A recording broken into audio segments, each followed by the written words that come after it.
registered nutritional therapist. I am a certified coach in a number of modalities and a few other things, but really my work lies in grief, in soul, and what it means to live and navigate this life.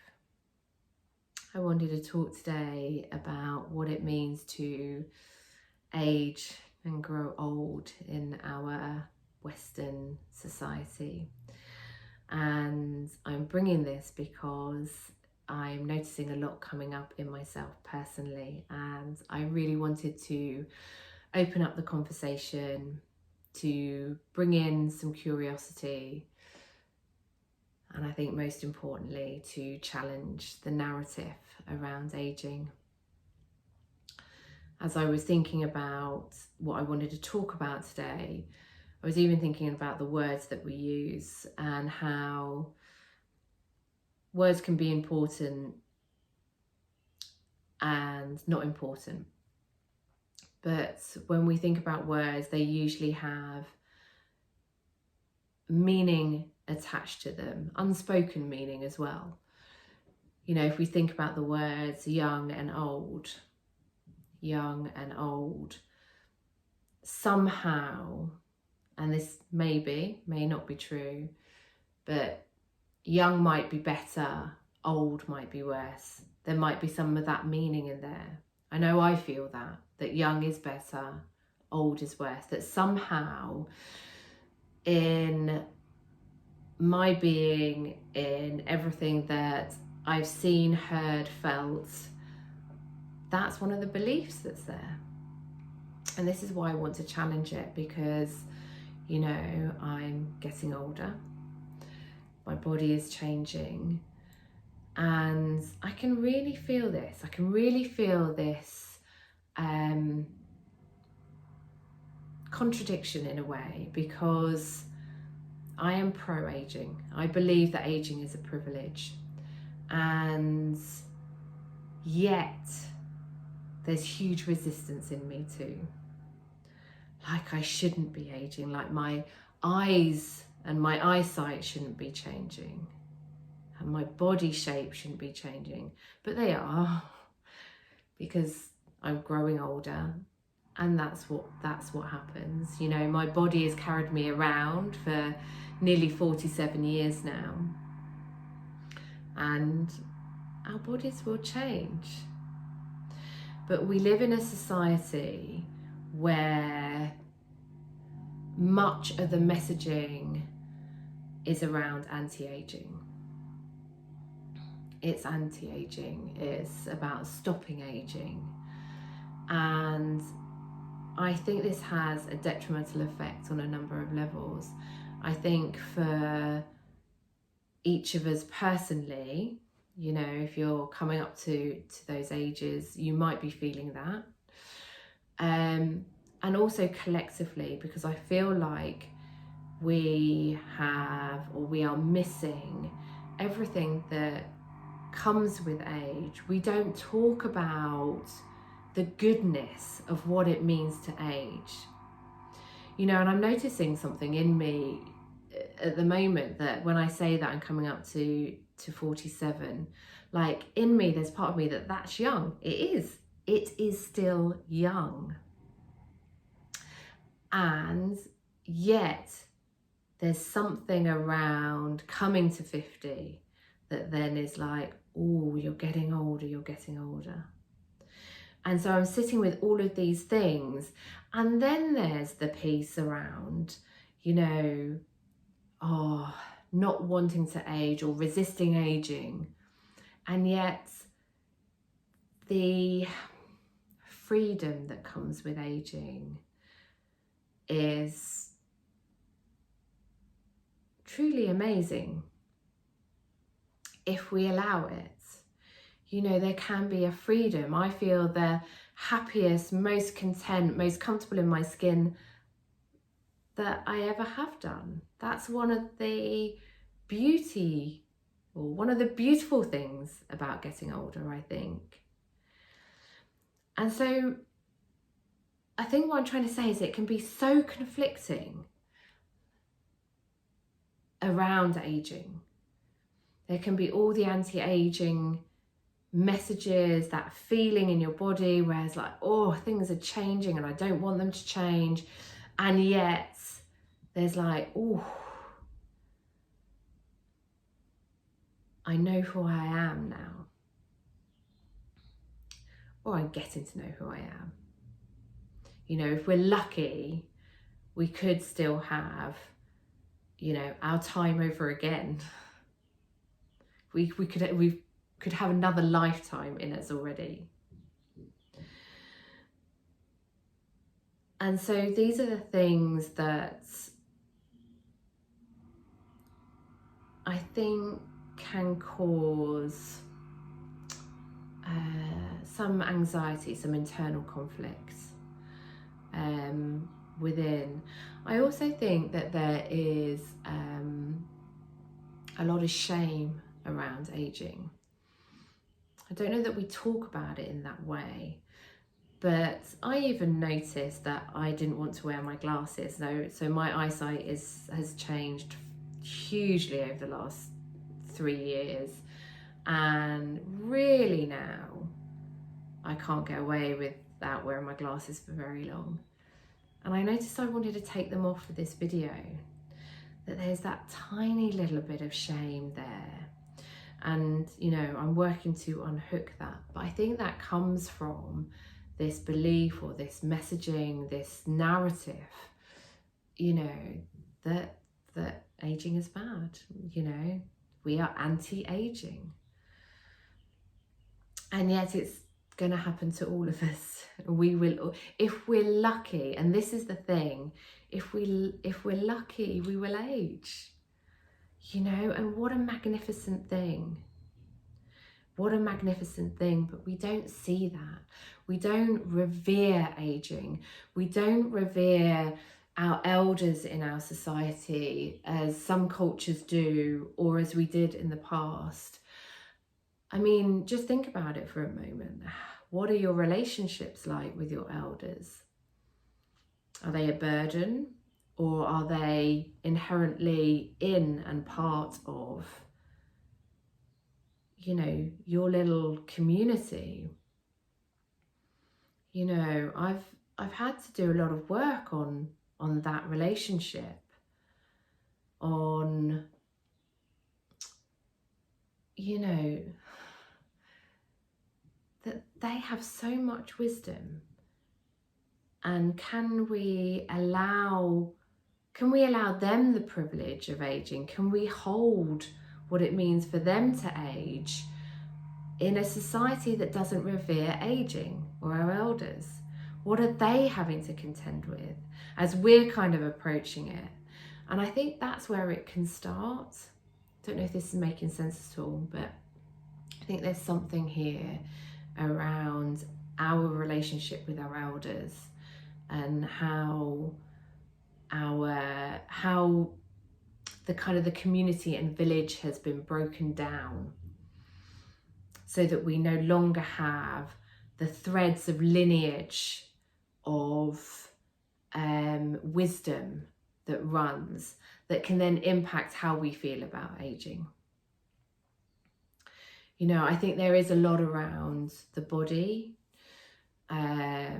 how that really changes as we age. You know, there's a lot spoken about in the media and in marketing. And this is it, anti-aging is a commodity. You know, it's part of capitalism.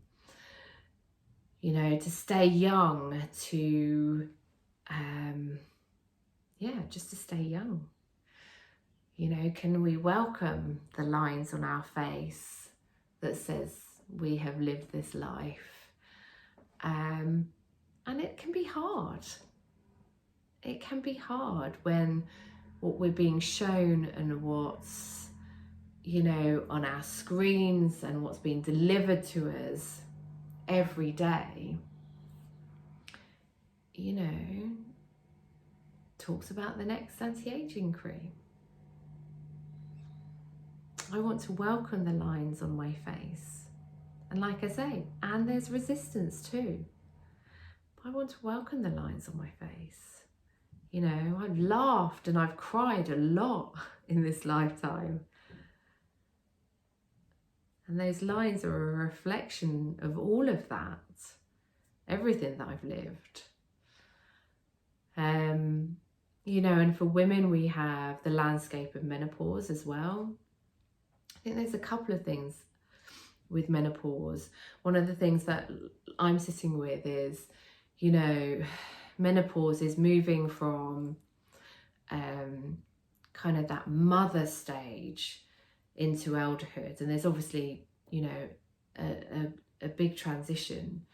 But, you know, many of us are going through perimenopause and menopause while still being a mother to young children.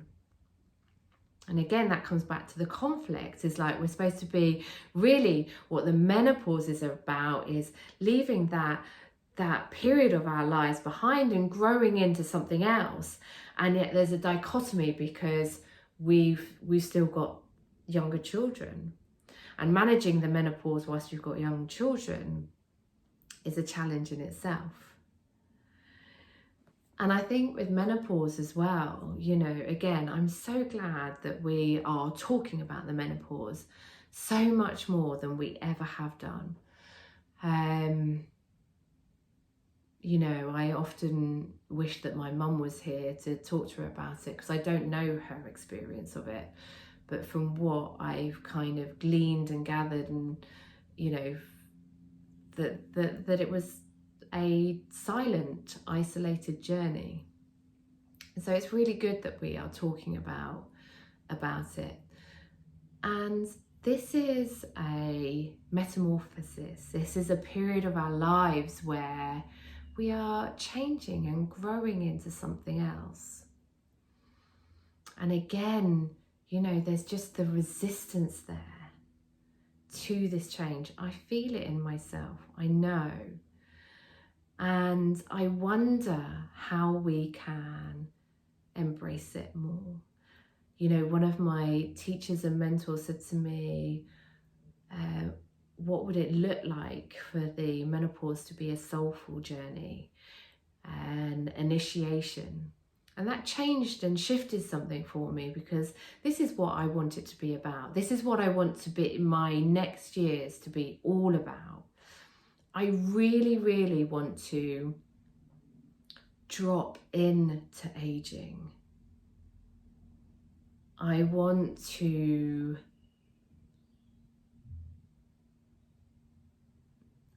it to become an act of reverence for me. And like I say, and it challenges. You know, some people talk about the invisibility of an older woman, and I went out with a friend, was it last year or the year before, and it was just so interesting just observing, you know, we were at a bar, and just how long it took for us to get served, versus the younger people around us. You know, that is quite confronting. I had to sit with that. It changes. There's so much that changes around how we are in the world as we get older. But perhaps it can be a soulful journey. Perhaps it is a metamorphosis. Perhaps it is the opportunity to grow into ourselves in a way that we never have done. Perhaps it's an opportunity to challenge the narrative. I know that I want things to be different. I know that I want it to be different for my son and my daughter. I do think there is a difference between aging and the lived experience of men and women. That's just my view, and I may be wrong. but I want it to be different for my daughter and my son. And also because if it is, then that will mean it will be different for me when I get to that kind of elderhood stage. And then it can also be different now for the elders in my life. And I don't quite know what all of that looks like. But I think what I'm trying to say in one sentence would be that I'm pro-aging and I'm here for it. And I want to explore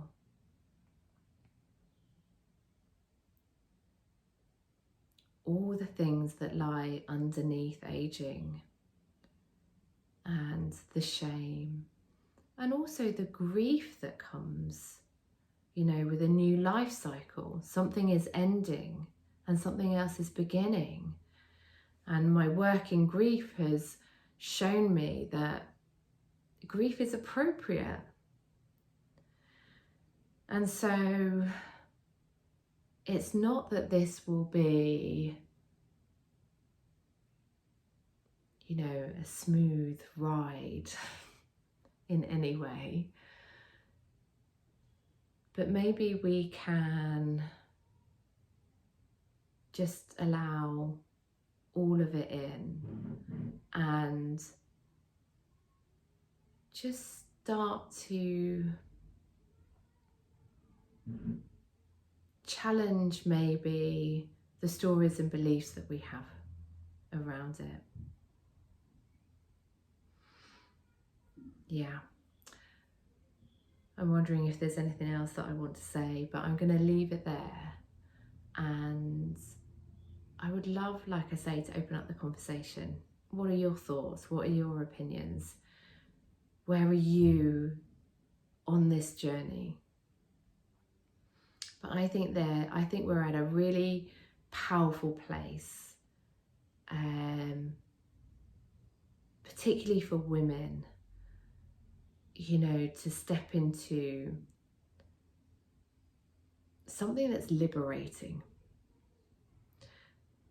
beyond the confines of what we've always known aging to be. That might be the possibility.